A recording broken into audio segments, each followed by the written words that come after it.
আব্দুল্লাহ বলেছেন যে কেউ যদি প্রমাণ করতে পারে আমি বা আমার সহযোদ্ধারা দুর্নীতি করেছি, আমরা রাজনীতি থেকে সরে দাঁড়াবো, ব্যবসায়ীদের কাছ থেকে টাকা নেওয়ার অভিযোগ সম্পূর্ণ মিথ্যা। এই যে কথাটা বলেছেন না, আমি হাসনাত আব্দুল্লাহকে বলবো, ভাই আর একটু কেয়ারফুল হয়ে বলেন। এই কারণে বলেন, আপনি আপনার কথা বলতে পারেন যে আমি করিনি, আমি আমার কথা বলতে পারি আমি করিনি, আমি কিন্তু আমার ভাইয়ের কথা বলতে পারবো না, এবং আমি আমার সন্তানের কথা বলতে পারবো না, আমি জানি না সে কি করেছে। এই সহযোদ্ধাদের দায়িত্ব নিয়েন না ভাই, নিয়েন না। শুনেন, যদি ব্যবসায়ীদের কাছে চাঁদা নিয়ে থাকেন, কার কাছে দিচ্ছেন? ব্যবসায়ীদের কাছ থেকে। ব্যবসায়ীদের চিনেন? ব্যবসায়ীদের চিনেন? আর মুহূর্তে মধ্যে চোখ উল্টে যায়। আসসালামু আলাইকুম প্রিয় দর্শক, প্রধান উপদেষ্টা ডক্টর মোহাম্মদ ইউনূসকে লক্ষ্য করে একজন রাজনৈতিক নেতা বলেছেন যে এই অন্তর্বর্তীকালীন সরকারের যে প্রধান উপদেষ্টা ডক্টর মোহাম্মদ ইউনূস, উনি লন্ডনে গিয়ে সিজদার মাধ্যমে নির্বাচনের ওহী পেয়েছেন। এবং তারপরে আরও বলেছেন যে আপনি ওহী পেয়েছেন বটে, কিন্তু আপনার এই সিজদাটা ঠিক হয়নি, আপনাকে ওইখানে সিজদা না দিয়ে সিজদা দিতে হতো বাংলাদেশের জনগণের প্রতি, কারণ জনগণ আপনাকে বসিয়েছে।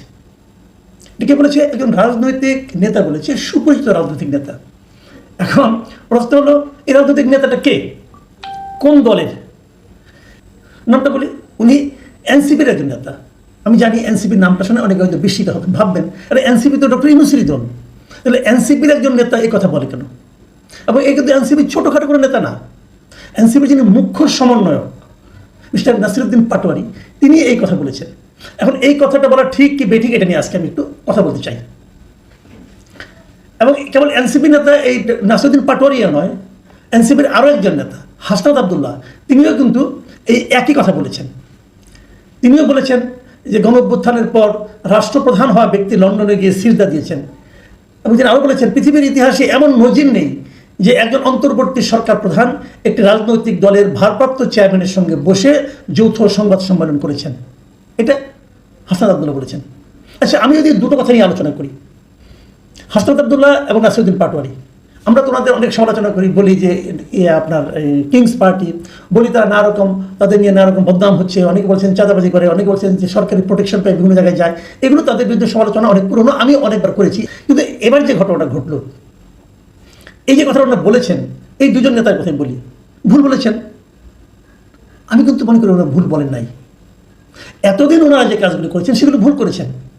এতদিন তারা ডক্টর ইউনূস গভর্নমেন্টকে প্রায় সকল ক্ষেত্রে এক ধরনের ব্ল্যাঙ্ক চেক দিয়েছেন, কিন্তু এখন আর দিচ্ছেন না। কেন দিচ্ছেন না সেটা অন্য হিসাব, সেই হিসাব নিয়ে আরেকদিন কথা বলবো। আমি বরং এই যে তাদের মন্তব্যগুলো নিয়ে একটু কথা বলতে চাই। সেটা হলো, এই যে বলেছেন একজন সরকার প্রধান একজন রাজনৈতিক দলের ভারপ্রাপ্ত চেয়ারম্যানের সঙ্গে বসে যৌথ সংবাদ সম্মেলন করেছেন, এটা নজিরবিহীন, কথাটা কিন্তু মিথ্যা নয়। হ্যাঁ, তারেক রহমান অবশ্যই বড় নেতা, কিন্তু ওনার সঙ্গে যে ডক্টর ইউনূসকে দেখা করতে হবে কেন? এটা বেসিক কথা। দেখেন, তারেক রহমান তো আমারও নেতা, আমি হয়তো যারা বিএনপি করেন সবারই নেতা, এই দেশের নেতা, উনি কোনো সন্দেহ নেই এতে। কিন্তু ক্ষমতায় তো আমরা তারেক রহমানকে বসাইনি, আমরা ক্ষমতায় বসেছি ডক্টর ইউনূসকে। তো ডক্টর ইউনূস তো ওনার ওইটা রাখবেন। উনি কি বাংলাদেশে থাকতে কখনো কোনো রাজনৈতিক দলের অফিসে যান, যে কথা বলেন? যদি এরকম হতো যে সবার সঙ্গে দেখা করেন, যে কথা বলেন, আমি এটাকে মেনে নিতে পারতাম, হ্যাঁ ঠিক আছে, ওনার তো এটা টাইপ, উনি এরকম করেন, সবার সঙ্গে একটা আন্তরিক ভঙ্গিতে কথা বলেন, তা তো বলেন না। তো ওখানে যে, এবং আরও বড় কথা, এই মিটিংটা কিন্তু অনুষ্ঠিত হয়েছে ডক্টর ইউনূসের আগ্রহে, এবং ডক্টর ইউনূসের পক্ষ থেকে, সরকারের পক্ষ থেকে মিটিংটার কথা প্রথম বিএনপিকে বলা হয়েছিল। তারপরে মিটিংয়ের মধ্যে কী হয়েছে না হয়েছে সেটা অন্য আলাপ। এবং আমি নিজেও বলেছি এই মিটিংয়ে আসলে সরকারের অন্য একটা উদ্দেশ্য ছিল, সেই উদ্দেশ্যটা কী সেটা আমি তখন বলেছি, তখন মনে হয়েছিল বলেছি, পরে দেখা গেছে সে যা বলেছিলাম তার পুরোটা সত্য হয়নি, সেখানে আমার প্রেডিকশন ভুল হয়েছে। হতেই পারে, আমি তো মানুষ না ভাই, আমি তো জ্যোতিষ না, তাই না? আমি যেরকম ভেবেছি সেরকম বলেছি, আমার কথা যুক্তি দিয়ে বলেছি। কিন্তু প্রশ্নটা হলো এরকম হয় কি না, এটা ঠিক হয়নি। যদি এমন হতো ডক্টর ইউনূস তারেক রহমানকে বলতেন যে আপনি দেশে আসেন, আপনার সেখানে মিটিং করবো, তাহলে সেটা হতো সবচেয়ে শোভন, সবচেয়ে ভালো, যেটা নিয়ে অন্যান্য পলিটিক্যাল পার্টি যেন করে থাকেন। কিন্তু এখানে তা হয়নি, এটা দিক দিয়ে ঠিক আছে। আচ্ছা, এবার আসার আরেকটা কথা বলি, যে আমাদের নাসিরউদ্দিন পাটোয়ারি কী বলেছেন, পাটোয়ারি কথাটা একটু শুনি আমরা। পাটোয়ারি সে বলেছেন, বাংলাদেশের মানুষ আমাদের নোবেল লরিয়েট ইউনূস স্যারের চোখে পড়ে না, ওনাকে লন্ডন যেতে হয়। তিনি লন্ডনে গিয়ে সিজদা দিয়েছেন, সিজদার মাধ্যমে, ওহির মাধ্যমে উনি আদেশ পেয়েছেন, সেটা একটা প্রেস রিলিজের মাধ্যমে জানিয়েছেন বাংলাদেশে ফেব্রুয়ারিতে নির্বাচন হতে হবে এই সংবিধানের অধীনে। কিন্তু আপনার সিজদা তো ঠিক হয়নি, আপনার সিজদা দিতে হবে বাংলাদেশের জনগণের প্রতি, কারণ জনগণ আপনাকে বসিয়েছে, সেই সিজদার মাধ্যমে আপনি সঠিক দিক নির্দেশনা পাবেন।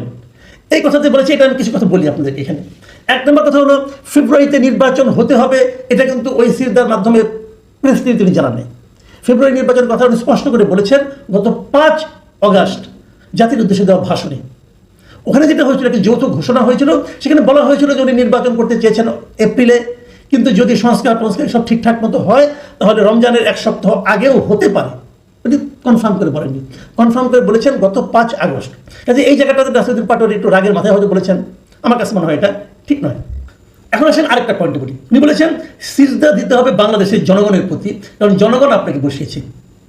এই জায়গাটা যে সমস্যা, জনগণ কি চায়, জনগণ ওনাকে বসিয়েছে, এই যে কথাটা, এটা কিন্তু ডক্টর ইউনূস শুরুর দিকে বলেননি। উনি শুরুর দিকে বলেছেন ছাত্ররা আমাকে বসিয়েছে, এবং শুরুর দিক থেকে দেখা গেছে ছাত্ররা যা চেয়েছে উনি তাই দিয়েছেন।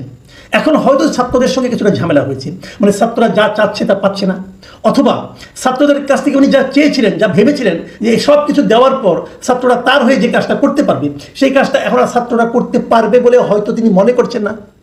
এই জন্য উনি ছাত্রদের উপর আস্থা রাখতে পারছেন না। ঝামেলাটা এই জায়গায় হয়ে গিয়েছে। জনগণের প্রসঙ্গটা এই ছাত্রদের পক্ষ থেকে যখন বলা হলো এবার, আমি খুব খুশি হয়েছি। হ্যাঁ, বাংলাদেশের জনগণকে গুরুত্ব দিতে হবে, বিদেশকে না। আমি কিন্তু শুরু থেকেই একটা কথা বলছিলাম যে বিদেশি লোক এনে আপনারা কিন্তু এখানে সংস্কার করার চেষ্টা করেন না।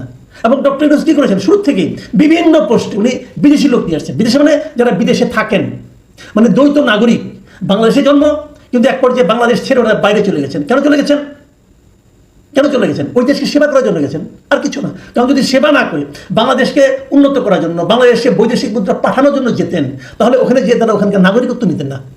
ওখানকার নাগরিকত্ব নেওয়ার মানে উনি আসলে ওই দেশেরও নাগরিক, এই দেশেরও নাগরিক, মানে 2 নৌকা পা ওনার। যখন দেখবেন যে নৌকা ফুটা, ওই নৌকা থেকে পাটা তুলে আরেক নৌকা পা রাখবেন।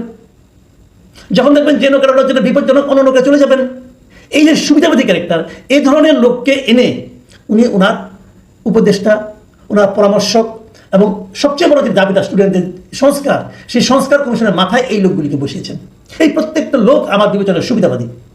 যে লোক নিজের দেশ ছেড়ে অন্য দেশে চলে যায়, যে ওই দেশের নাগরিকত্ব নেয়, সে লোককে আমি সুবিধাবাদী মনে করি। ভাই, আপনি যে যাই বলেন, আমি মনে করি। দেখেন শেখ হাসিনার আত্মীয়রা যারা দেশ ছেড়ে পালাইছে, আওয়ামী লীগের মন্ত্রীরা যারা দেশ ছেড়ে পালায়, সব সুবিধাবাদী, কারণ সবারই কিন্তু বিদেশের নাগরিকত্ব আছে, অথবা তার স্ত্রী নাগরিকত্ব আছে। স্ত্রী নাগরিকত্ব নিয়ে সে ওখানে বসবাস করছে, তাদের কিন্তু দেশে না আসলে কোনো অসুবিধা হবে না। আমরা এরকম লোক চাই না। আমরা এমন লোক চাই যে সংগ্রামে বলেন, আনন্দে বলেন, বেদনায় বলেন, শাস্তি পাওয়ার ক্ষেত্রে বলেন, দেশেই থাকবে। আমরা এরকম লোক চাই। উনি বিদেশে যে সিলটা দিয়েছেন, এই ক্ষেত্রেও দিয়েছেন, ও ক্ষেত্রেও দিয়েছেন।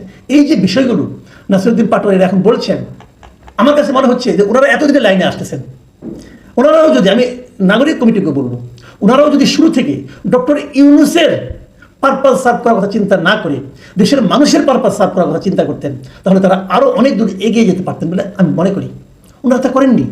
ওনারা ভেবেছেন আমাদের মাথার উপরে ইউনূস আছে, আমার আর কী লাগে, কারণ আমরা ওনার এমপ্লয়ার, আমরা যা চাবো তাই পাবো। পেয়েছেন, অনেকবার পেয়েছেন, এখন আর পাচ্ছেন না, কারণ ডক্টর ইউনূসেরও নিজের একটা হিসাব আছে।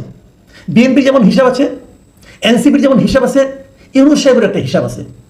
সেই হিসাবে এনসিপি এখন সৎ সন্তানের ভূমিকায় চলে এসেছে। এই সৎ সন্তান এখানে আপন সন্তানের দিকে উনি ঝুঁকবেন, এটাই তো স্বাভাবিক হচ্ছে। ওইটা এখন ভাই মন খারাপ করে কোনো লাভ নেই।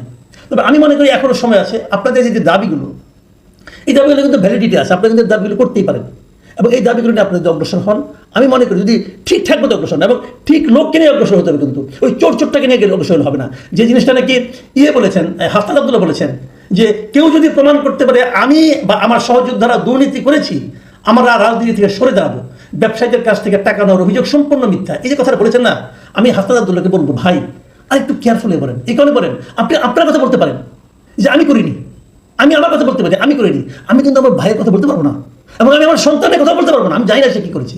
কিন্তু এই সহযোদ্ধাদের দায়িত্ব নিয়েন না ভাই, নিয়েন না। শুনেন, যদি ব্যবসায়ীদের কাছে চাঁদা নিয়ে থাকেন, কার কাছে দিচ্ছেন? ব্যবসায়ীদের কাছ থেকে। ব্যবসায়ীদের চিনেন? ব্যবসায়ীদের চিনেন? এরা মুহূর্তের মধ্যে চোখ উল্টে দেয় এদের টাকার জন্য। ধরেন আপনি চাঁদা দিয়েছেন, আপনাকে চাঁদা দিয়েছে, খুব ভালো ভালো সম্পর্ক। যেই বুঝবেন আপনার পাওয়ারলেস হয়ে গেছেন, যেই বুঝবেন আপনার পাওয়ার কমে গেছে, ওই জায়গায় আরেক জায়গায় বলে দিবে, এই ওদেরকে টাকা দিলাম, হয়তো আপনাকে 10 টাকা দিছে, বলবে ওদের 110 টাকা দিলাম। চিনেন ব্যবসায়ীদের? এরা সেই ব্যবসায়ী যারা নাকি হাসিনাকে বলেছিল তার সঙ্গে জীবনেও আছে, মরণেও আছে, কবরেও যাবে নাকি। তাদের বিরুদ্ধে আপনি কি করতে পারছেন? কিচ্ছু করতে পারেন নাই। বিএনপি বরং তাদের লোক দিয়ে ওই ব্যবসায়ীকে রক্ষা করার জন্য প্রজেক্ট হাতে নিয়েছে, তাও তো ফেলতে পারেন নাই, ওটাও তো এক্সপোজ করতে পারেন নাই। বড় কঠিন ভাই রাজনীতি করতে আসে, রাজনীতির মাঠ বড় কঠিন। তারপরে বলবো আপনার এনার্জেটিক ইয়াং, কাজে লাগান, সবার দায়িত্ব নিয়ে নেন মিস্টার হাসনাত আব্দুল্লাহ, তাহলে কিন্তু ধরা খেয়ে যাবেন। আমরা তো কিছু খবর পাই। প্রিয় দর্শক, এখন এই পর্যন্তই। আল্লাহ হাফিজ।